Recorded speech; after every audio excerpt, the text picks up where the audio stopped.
Hello दोस्तों, मेरे channel सुख समृद्धि उपाय में आप सभी लोगों का हार्दिक स्वागत है। जैसा कि कौवा कौवा कांव कांव बोलने वाला एक ऐसा पक्षी है जिसे दुष्ट समझा जाता है। यह छोटे छोटे जीव अन्य प्रकार की गंदगी खाकर जीवन यापन करता है, लेकिन इसके अंदर एक ऐसा गुण है जो होने वाली घटनाओं को पहले ही पता लगा लेता है। अन्य पक्षियों की तुलना में इसे तुच्छ समझा जाता है और मरने के पश्चात कोई का शरीर औषधि के लिए प्रयुक्त होता है। किंतु श्राद्ध पक्ष में कोए को भक्ति और विनम्रता से यथाशक्ति भोजन कराने की बात विष्णु पुराण में कही गई है। कोए के पितरों का प्रतीक मानकर श्राद्ध पक्ष के 15-16 दिनों तक भोजन कराया जाता है।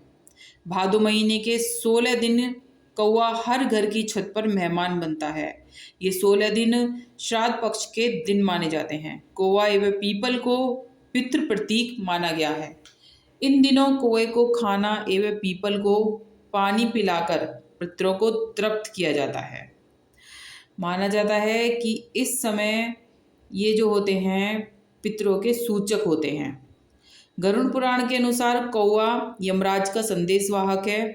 पितृपक्ष के दौरान लोग अपने पूर्वजों को याद करते हैं, पूजन अनुष्ठान करते हैं और अन्न जल का भोग कौवे के माध्यम से लगाते हैं। कहा जाता है कि कौवा यम का यानी यमराज का प्रतीक होता है। कौवे को भोजन कराना अपने पितरों तक भोजन पहुंचाने के समान है। कौवे का आना, भोजन ग्रहण करना शुभ प्रतीक माना जाता है। मान्यता है कि कौवे को निवाला दिए बिना पितृ संतुष्ट नहीं होते हैं।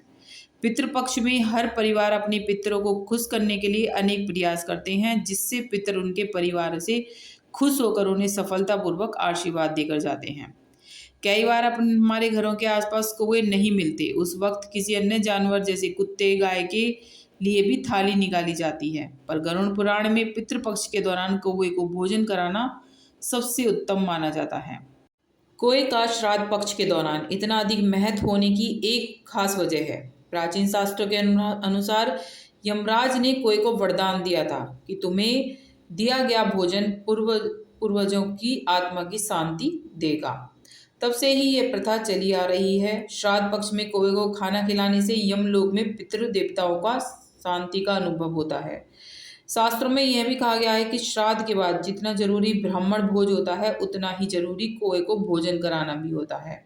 कौवे को भोजन कराने के पीछे एक कथा भी है। पुरानी कथा के अनुसार त्रेता युग में इंद्रदेव के पुत्र जयंत ने कौवे का रूप धारण किया था। उस कौवे ने एक दिन सीता जी के पैर में चोंच मार दी। यह घटना राम जी देख रहे थे।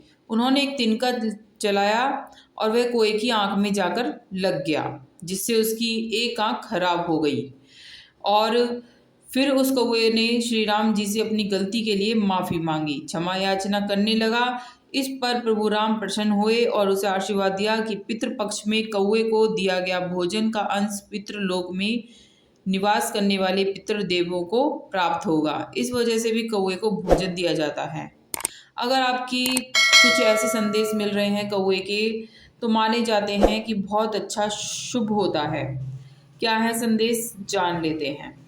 पहला संदेश है, यदि कौवा अपनी चोंच में फल, रोटी या मांस का टुकड़ा दबाए दिखाई दे तो अभिष्ट कार्य में सफलता मिलती है। अगर हवेली या अटारी पर या हरे भरे वृक्ष पर जा बैठे तो आकस्मिक धन लाभ भी होता है।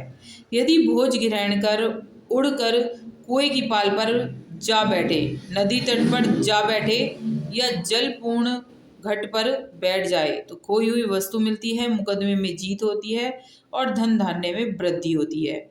यदि कौवा पीठ पीछे से आता है तो प्रवासी को लाभ होता है। यदि कौवा बाईं तरफ से आकर भोग ग्रहण करता है तो यात्रा निर्विघ्न संपन्न होती है। यदि कौवा सामने से आकर भोग ग्रहण करे तो पैर से सिर खुजलाए तो कार्य सिद्ध होता है। यदि कौवे की चोंच में फूल पत्ती हो तो मनोरथ की सिद्धि होती है। यदि गाय की पीठ पर बैठकर अपनी चोंच रगड़ता हुआ दिखे तो उत्तम भोजन की प्राप्ति होती है। सूखा तिनका अपनी चोंच में दिखे तो धन लाभ होता है।